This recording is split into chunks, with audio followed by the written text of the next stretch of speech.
నేనేమంటానంటే ఫ్యాన్స్, నాకు కూడా ఫ్యాన్స్ ఉంటారు, నాకు కూడా వెల్ విషర్స్ ఉంటారు. అలాగే రామ్ చరణ్ గారికి నేను కూడా ఫ్యానే, చిరంజీవి గారికి నేను కూడా ఫ్యానే, పవన్ కళ్యాణ్ గారికి నేను కూడా ఫ్యానే. కానీ నేను ఫ్యానే, కానీ దేవుడి కంటే పెద్ద ఫ్యాన్ కాదు నేను. ఫ్యాన్స్ అంటే ఎవరికైనా ఆర్టిస్టులకి దేవుడే నాకు ముందు, దేవుడికి పెద్ద ఫ్యాన్ నేను. దేవుడి తర్వాత ఎవరికైనా ఫ్యాన్, అంతే కదా. తల్లి తండ్రి దేవుడు, ఆ తర్వాత ఎవరికైనా ఫ్యాన్. అంతేగాని దేవుడిని కూడా పక్కన పెట్టేసే అంత ఫ్యాన్ బేస్ నాకు లేదమ్మా, అవసరం కూడా లేదమ్మా. దేవుడి గురించి కూడా మాట్లాడకూడదు, వాళ్ళు చేస్తున్న తప్పులు ఎత్తి చూపకూడదు. ఎత్తి చూపిస్తే నువ్వు చేసిన క్యారెక్టర్స్ ఏంటి, నువ్వు మాట్లాడే పద్ధతి ఏంటి, నువ్వేం సినిమాల్లో ఏం క్యారెక్టర్ చేసావు, నీకు బుద్ధి ఉందా అని మాట్లాడే ఎదవలు ఎవరైతే ఉన్నారో ఆ ఎదవలకి చెప్తున్నా, ఒరే ఎదవల్లారా, మీరు ఫ్యాన్స్ అయితే అవ్వండి, ఏమన్నా కండి, మనకు అనవసరం. ఎందుకంటే నాకు కూడా బోల్డ్ మంది ఫ్యాన్స్ ఉన్నప్పుడు, నేను కూడా కొంతమందికి ఫ్యాన్స్ అయినప్పుడు, దేవుడు నువ్వు హిందూరా, ఫస్ట్ నువ్వు హిందూరా, అతను కూడా చాలా మంచివాడురా. రామ్ చరణ్ ఎవరు తిట్టలేదు, నా పోస్టులో నేను ఎక్కడ తిట్టలే. ఆయనకి ఎవరో పట్టుకెళ్ళి వాడెవరికో ఇచ్చిన మాట కోసం ఈయన వెళ్ళాడు, ఆయనే ఒప్పుకున్నాడు. అంత అంత దమ్ము ధైర్యం ఉంటే వాడిని మన గుళ్ళోకి తీసుకురావాలి కదా, అది చేయలేదు కదా. మన గుళ్ళోకి వాడిని తీసుకురానప్పుడు ఇతను వెళ్లి అక్కడ మొక్కాడు. చాలా మంది పాపం చాలా కోసేసుకొని చించేసుకొని ఓవర్ స్వామి దగ్గరికి అందరు వెళ్తున్నారు. అయ్యప్పలు ఓవర్ స్వామి దగ్గరికి వెళ్ళినప్పుడు ఏం కళ్ళు మూసుకున్నావు, ఏం పీకుతున్నావు అని అడిగారే. మేమెవరు ఓవర్ను మొక్కమని చెప్పం, ఇదంతా కల్పిత కథలు. అయ్యప్ప స్వామి జన్మం జరిగినప్పుడు ఓవర్ ఎవరు, అసలు ఓవర్ ఎక్కడొచ్చాడు? ఓవర్ కథ ఉందా? కల్పితాలు కథలన్నీ మనం తీసుకొని బీబీ నాంచారు గురించి ఒక దగ్గర చెప్తారు, ఇంకో దర్గాలో ఏమో శివలింగం ఉన్న దగ్గర ఏమో దర్గాను కడతారు, ఇంకో దగ్గర ఇంకోటి చేస్తారు, ఇంకో దగ్గర ఇంకోటి చేస్తారు, ఆ పండగ అంటారు, ఈ పండగ అంటారు. ఇవన్నీ మనకి సిగ్గులేని సెక్యులర్స్ కి అందరికి వెళ్ళి చేసుకునేది ఇదంతా. అర్థమైందా? నేనేం ఓవర్న మొక్కమని ఎప్పుడు చెప్పలేదు, ఎక్కడ ప్రమోట్ చేయం మనం. మనకు తెలిసిన తర్వాత, మనకు తెలియనప్పుడు, జ్ఞానం లేనప్పుడు మనం కూడా వెళ్ళి ఉంటాం దర్గాల వరకు, మనం కూడా చేస్తుంటాం. ఎందుకంటే తెలియనప్పుడు, తెలిసిన తర్వాత కూడా మారకపోతే మనం మనుషులం కాదు కదా. కనీసం వాళ్ళకున్న నియమ నిబద్ధత మనకు లేకపోతే ఎట్లరా? కొంచెమైనా ఆలోచన లేదా ఎవరికి? కనీసం ఆలోచన లేదా?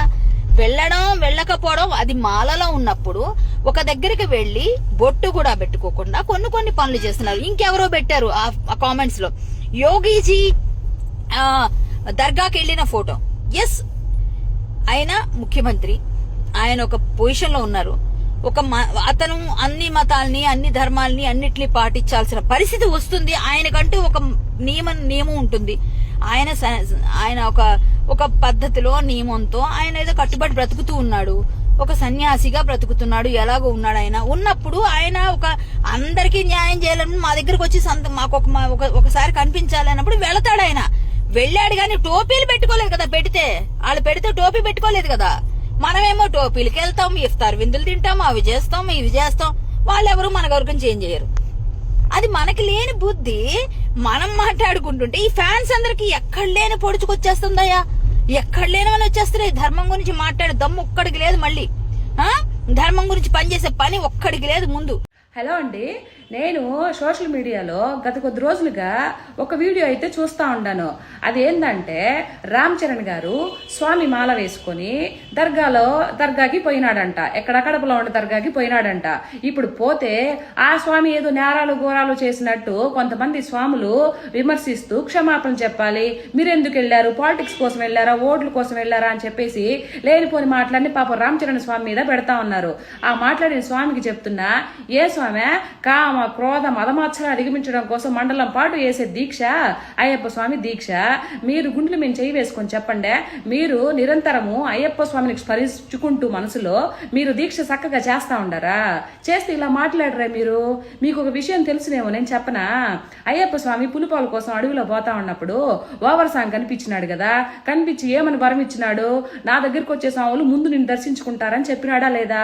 మరి అయ్యప్ప స్వామికి తెలీదా ఓవర్ సాంగ్ ఒక ముస్లిం అనే? అయినా ఎందుకు వరం ఇచ్చినట్టు చెప్పు, నీకు తెలీదా?